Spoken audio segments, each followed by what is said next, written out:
અત્યારે આપણે સૌ ભેગા મળીને માત્ર દિશાના મનને બીજી તરફ કઈ રીતે વાળી શકાય એનો જ વિચાર કરવાનો છે. કઈ આલતુ ફાલતુ ચર્ચા કરવાની નથી. અરે એટલે કે મુદ્દા સિવાયની ચર્ચા નથી કરવાની, પણ મુદ્દા ઉપર તો ચર્ચા કરવાની છે. બોલો, કોઈક તો બોલો. પાર્થ, આપણે એવું કંઈક કરવું જોઈએ કે જેમાં દિશાને ખૂબ રસ પડે. યસ મમ્મી, તું આ એકદમ બરાબર બોલી. તો આપણે બધાએ મળીને દિશાની સાથે ઝઘડવું જોઈએ, કારણ કે એને સૌથી વધારે મજા તો ઝઘડવામાં જ આવે છે ને. ચારુ, આ ટોણા મારવાનો વખત નથી અત્યારે. અને દિશાને મેકઅપ બહુ ગમે છે, ઈ મેં જોયું છે. મારી પાસે જબરદસ્ત આઈડિયા છે. એટલે વાંદરા, તું તો મૂંગો જ મરજે. પપ્પા, તમારો પ્રોબ્લેમ શું છે? મેં શું મારા બિઝનેસ માટે તમારી પાસે પૈસા માંગ્યા? વાંદરા, તારા આઈડિયા જેવા હોય છે ને કે વગર માંગે તને પેમેન્ટ મળી જાય છે. થેન્ક યુ પપ્પા. કલ મઠીના અમે તારા વખાણ નહોતા કર્યા. તમે એમ કીધું ને વગર માંગે પેમેન્ટ. હા, તો એને તો વખાણ જ કહેવાય ને, કારણ કે આજના જમાનામાં તો આપણા હકના પૈસા પણ સામેથી નથી મળતા, નહીં દીપડા? અક્કલ મઠી, હું કહું તને સમજાવી દઉં હમણાં. આ તારો લાલ એના આઈડિયા લઈને ઓલી દિશા સામું ગીત ગાવા બેઠો હતો ને, અને આનું ગીત સાંભળી ઓલી દિશાએ સન્ન કરતો પેમેન્ટ નામનો આના ગાલ ઉપર લાફો ચોટી દીધો હતો ને. ઈ વાતને વખાણમાં ન ગણાય.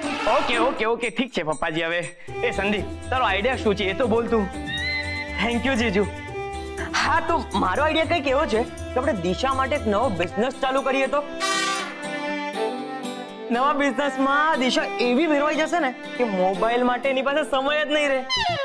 સંદીપડા, તારો આઈડિયા તો એકદમ સરસ છે, પણ દિશાને છે ને બિઝનેસમાં ખાસ ઇન્ટરેસ્ટ નથી, બીજું કઈ નહીં. એક મિનિટ, હું શું કહું છું, દિશાને લખોટી રમવી બહુ જ ગમે છે, તો આપણે બધા એની સાથે લખોટીની રમત રમીએ તો. ઓહો પપ્પાજી, એ તો દિશાના નાનપણની વાત થઈ ગઈ. હવે દિશા મોટી થઈ ગઈ છે, આપણે કંઈક નવું વિચારવું જોઈએ. યસ, મને નવો વિચાર આવી ગયો છે. દિશાને છે ને ગુજરાતી ફરસાણ અને મિષ્ટાન બહુ જ ભાવે છે, તો એને એવું બધું ખવડાવીએ તો. ના ભાઈ ના, આવે દિશાની સામે ચા મૂકી હોય છે ને તો એ પણ ઠરી જાય છે, છતાંય દિશાનું ધ્યાન નથી હોતું. તો આ ફરસાણમાં એ ઇન્ટરેસ્ટ લે એવું મને લાગતું નથી. હા, દિશાને છે ને સ્ટાઇલિંગ અને ફેશન કરવી ખૂબ ગમે છે. આખો દિવસ એ ખૂબ હોશે હોશે ફેશન શો જોતી હોય છે. તો આપણે બધા આમ ફેશન શો જેવું કંઈક ગોઠવીએ તો. વાહ મમ્મીજી, ફેશન શો એકદમ પરફેક્ટ આઈડિયા છે. એટલે એ પાર્થ, હજી હું તને કહું છું, આ ફેશન શો ઉપર જરા કેટલુંક વિચારી લે. આના કરતા કોઈ બીજો ઉપાય? ના પપ્પાજી, આ ફાઇનલ છે ઉપાય. Fashion show final. અરે હિટ જશે, એકદમ હિટ, ધમાકેદાર. તમે લોકો એ વિચારો કે ફેશન શો માં શું પહેરશો. ઈમ તુતા તીમ તીમ તનન ઈમ ઈમ. આજો કેવો લાગુ છું? આ મારી 5 મિનિટ રહી હતી. અરે પણ તમે કઈ પણ ફેરીને આવો છો. આના પહેલા તમે ઝાડના ડાળખા વીટીને આવ્યા હતા. હાવ જંગલી આદિવાસી જેવા લાગતા. એની અક્કલ નથી. એને છે ને અમારી મિલિટરીની ભાષામાં કેમોફ્લેજ કહેવાય. ઓલા દુશ્મનોને એમ લાગે કે જાડી ઝાખડા પડ્યા છે અને એ લોકો સતેજ ન રહે ને, એટલે એના ઉપર સીધો હુમલો કરી શકાય. અરે પણ આ કોણ દુશ્મન છે? કોના પર હુમલો કરવા છે તમારે? એ મિલિટરીમાં હુમલો કરવો મને બહુ હેલો લાગતો હતો. આ તારી ફેશનની પરીક્ષામાં પાસ થવા કરતા મારું હારું ઘડીક કે આ પહેરી લ્યો, શર્ટ પહેરી લ્યો, પેન્ટ પહેરી લ્યો, ટોપી પહેરી લ્યો, લુંગી પહેરી લ્યો. એલી એ ગીતા, હવે આમાં તને હું વાંધો પડ્યો ઈ કે? અરે આ તમારા માથા પર વીંટાયેલો ખેસ છે ને, જરાય જામતો નથી હો. હવે આ ખેસ તું કે તો ખેસની બદલે હવે હું બદલું? કદાચ માથું જ બદલવું પડશે. એલી એ હું વાત કરીશ તું? મારો મતલબ એમ કે માથાની કાંક સ્ટાઇલ બદલવી પડશે એમ. હવે એમાં શું કરવાનું? ટકો છે, જો વાળ હોત ને તો આમ અલગ અલગ હેર સ્ટાઇલ કરત બોલ. તમે નકલી વાળની વીગ લગાવો તો કોઈ કાળે ન બને હોય. હારું, તમને જેમ લાગે એમ કરો. એલી મને તો છે ને આ ફેશન શો નો આઈડિયા જ નથી ગમતો. અને એક વાત કહી દઉં, આ ફેશન ની બધી જાણકારી તો આ દિશા અને ચારુ સિવાય આપણા બેયના પરિવારમાંથી કોઈને મુદલ નથી હો. કેમ આમ બોલો છો? મને નથી સમજ પડતી ફેશનમાં. એક વાત કહું, આ તે જે લુગડા પહેરે છે ને એ 1947 માં બાયું પહેરતી હતી. જે વાતમાં ખબર ન પડે ને એમાં વચ્ચે ડબડબ નહીં કરવાની, સમજ્યા? અને આ કાંઈ ડ્રેસ ફાઇનલ નથી મારો. હજી હું 3-4 બદલીને જોઈશ અને પછી ફાઇનલ કરીશ કે ફેશન શોમાં હું શું પહેરું એમ. અને ફેશનની દુનિયાનો નિયમ છે ચકોડાના પપ્પા કે ચક્રડાની જેમ બધું ફરીને પાછું આવે. જોવો, 1947 માં કઈ પોળા પાયચાના પેન્ટ નહોતા પહેરતા, સાંકડી બોટમ વાળા પેન્ટ પહેરતા હતા. હા તો અત્યારે પણ ઈ જ ફેશન છે, આમ સાંકડી બોટમ વાળા પેન્ટ ના. આપણો ચકડો નથી પહેરતો. હા એ વાત સાચી તો ખરી, પણ એટલે હું એમ કહું કે આ બધું જૂના જમાનાનું જ રિપીટ થવાનું હોય તો એને ફેશન હું લેવાને કહેવામાં આવે. હા તો એનોય રિપીટ થાય તો કે એમને એમ થોડી રિપીટ થાય, એમાં નવીનતા ઉમેરવી પડે. જો જેમ દિલીપ કુમારના દેવદાસમાં છે ને પારન ચંદ્રમુખી કોઈ દે એકબીજાની સામે આવ્યા જ નહોતા, પણ શાહરુખ ખાનના દેવદાસમાં તો પારન ચંદ્રમુખી હારે ડાન્સ કર્યો હતો. તો એવું કાંક ઉમેરવું પડે નવીન એમ. એ જી હોય, પણ અમારી મિલિટરીમાં છે ને ગઈકાલે ડિસિપ્લિન હતી, આજે ડિસિપ્લિન છે અને આવતીકાલે રહેવાની ડિસિપ્લિન. તો તમે ડિસિપ્લિનમાં રહ્યો ને.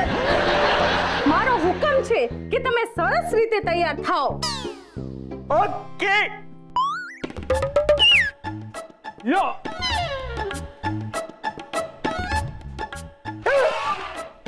એલે વાંદરા, આ હું એ કઈડો છે આંધળા ભિખારી જેવો. હવે હવે દેખતા ભિખારી જેવો લાગે. પપ્પા, કયા એરિયાના ભિખારી આવા કપડાં પહેરે છે? બાપા હે બિઝનેસ સારું, જે પૈસા માગ કરતું હોય ને એવા માણસ જે એરિયામાં રહે ને, હું ઈ એરિયાની વાત કરું છું વાંદરા. હા તો આપતા હો તો તમારું શું જાય? તને આપ્યા હોત તો હું તારા જેવો આંધળો ભિખારી ન બની ગયો હોત.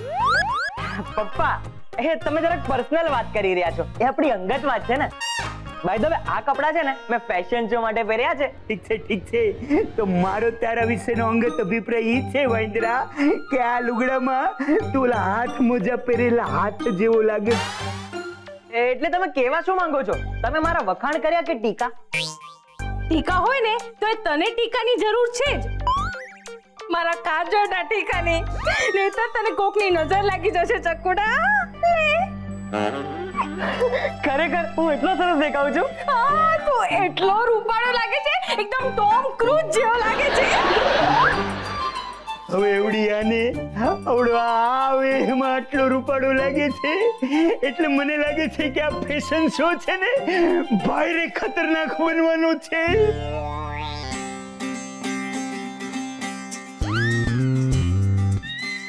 સમજાતું નથી કે હું શું પહેરું આજે.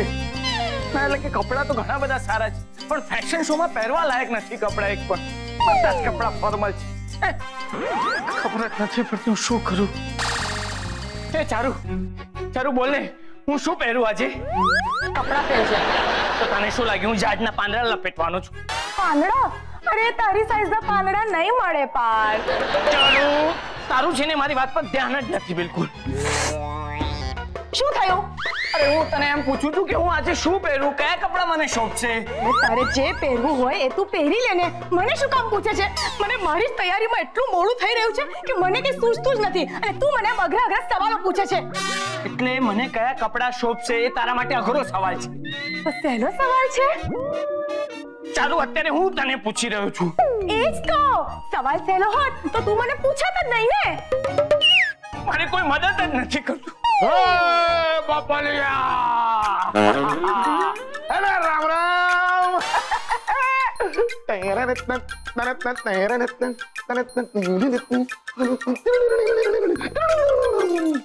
જો ચકડોળું પૂરે. પણ આજે મજા તો બહુ આવશે હા. ખરેખર બહુ જ મજા આવશે આજે તો. તને ખબર છે પાર્થ બેટા, તારી મમ્મીએ 300 કિલો મેકઅપ કર્યો છે. કાઢવા માટે આમ છીણીને હથોડીની જરૂર પડશે. દીવા, આપણા બંનેમાંથી કોઈ કે તો સુંદર દેખાવું જોઈએ ને. મમ્મીજી તમે આજે બહુ જ સારા લાગો છો, એકદમ સુપર. થેન્ક યુ ચારુ. અને પપ્પા તમે પણ મસ્ત એકદમ ચગડોળ જેવા લાગો છો. એટલે કે એકદમ સરસ લાગો છો. મમ્મી સામે તમે પણ ચાલો. થેન્ક યુ બેટા, પણ આ જ વાક્ય મને તારા માટે પણ બોલવું ગમ્યું. હા પપ્પા, મને પણ નથી સમજાતું કે આજે હું શું પહેરું. બહુ કરે છે, આટલા બધા કપડાં તો પડ્યા છે. પણ દીવા, આ બધા કપડા એક સાથે પહેરશે તો જરા ઓકવર્ડ લાગશે.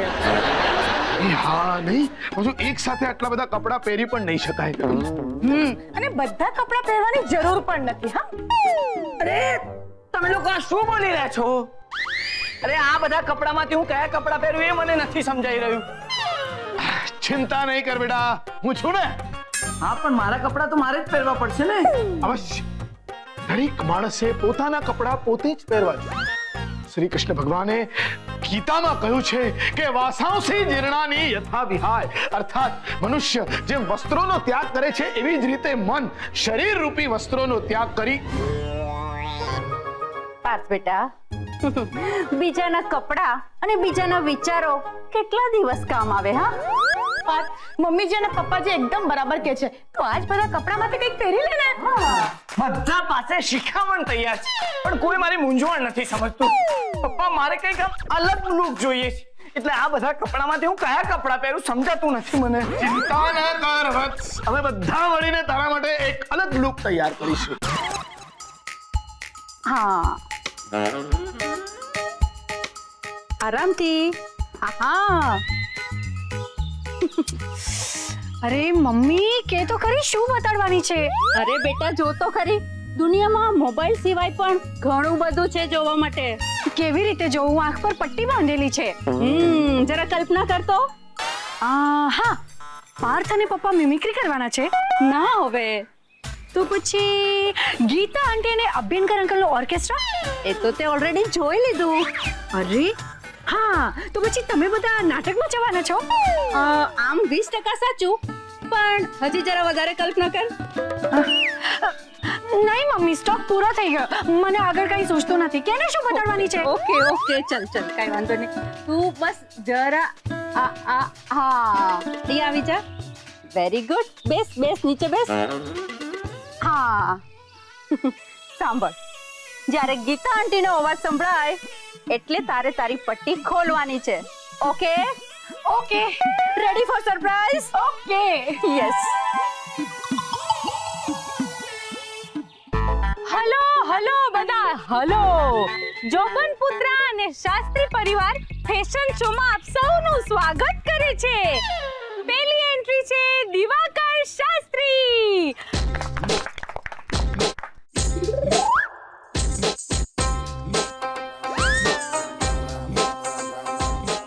વાવ, fashion show.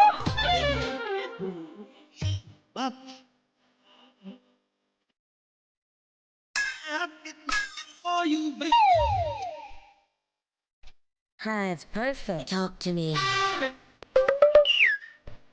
Do you feel the vibes? Look at this.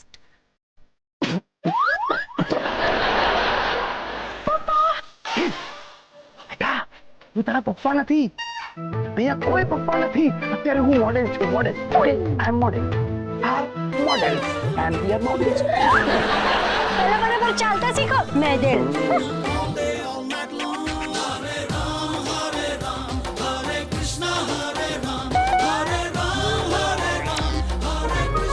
હવે ફેશન શો ની શાન વધારવા આવે છે મિસ્ટર સંદીપ જોબનપુત્રા.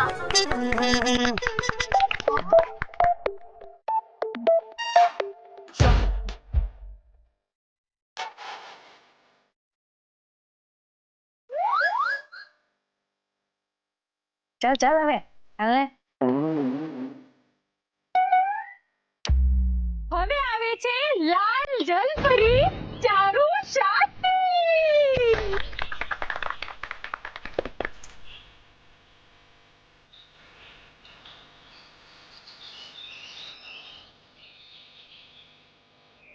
વાવ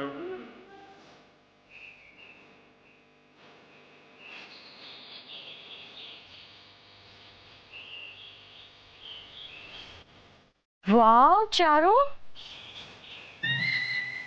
તારું ગાઉન કેટલું સરસ છે.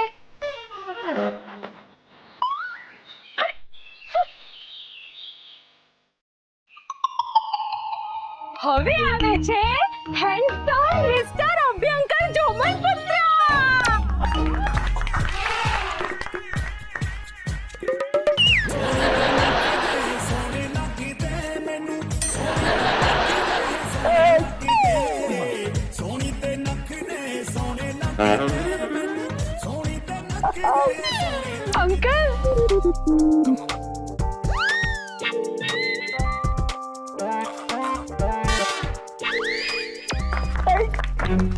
હવે આવે છે હું જાતે પોતે ગીતા જોમન પુત્ર.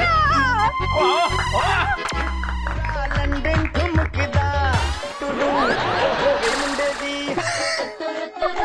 पतंगा वारगी तू एवें उड़दी ओ हो गई मुंडे दी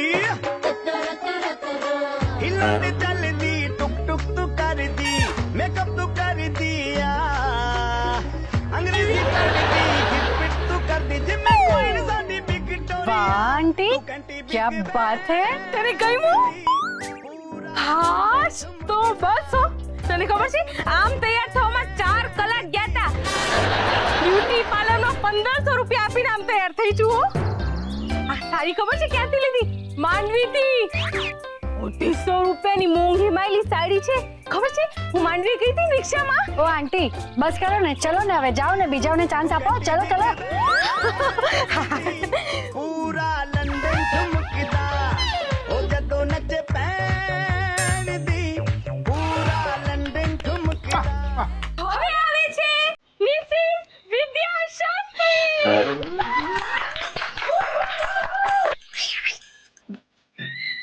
મમ્મી મમ્મી મમ્મી.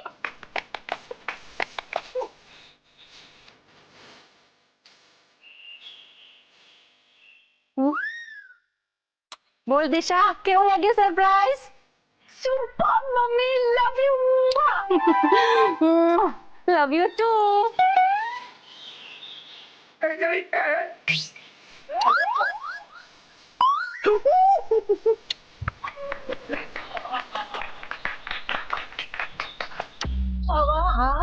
મમ્મીજી, હું રહી ગયો, મારું તો અનાઉન્સમેન્ટ કરો.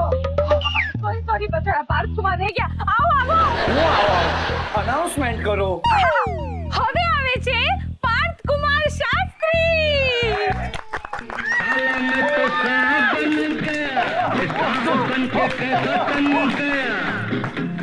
ये सूट मेरा देखो, ये बूट मेरा देखो, जैसे गोरा कोई लंदन का.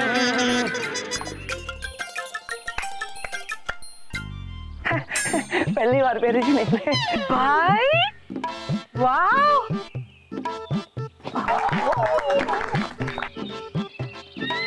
વાવ.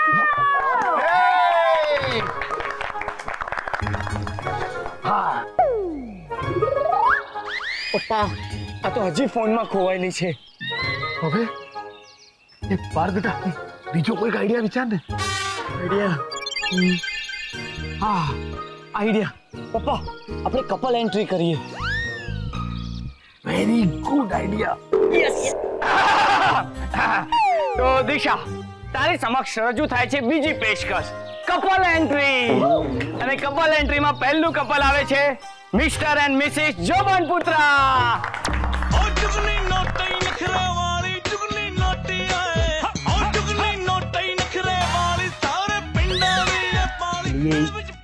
આ તારો લુંગીનો આઈડિયા છે ને, એ મને દુઃખે દોરે નથી ગઈ. મારી હારી લુંગીની ગાંઠ ખોલી જાય ને એવી બીક લાગે છે ને. સેફ્ટી પિન મારવી જોઈએ ને. મારી આપણે તો ઓલરેડી સ્ટેજ ઉપર છીએ. આગળ હાલો.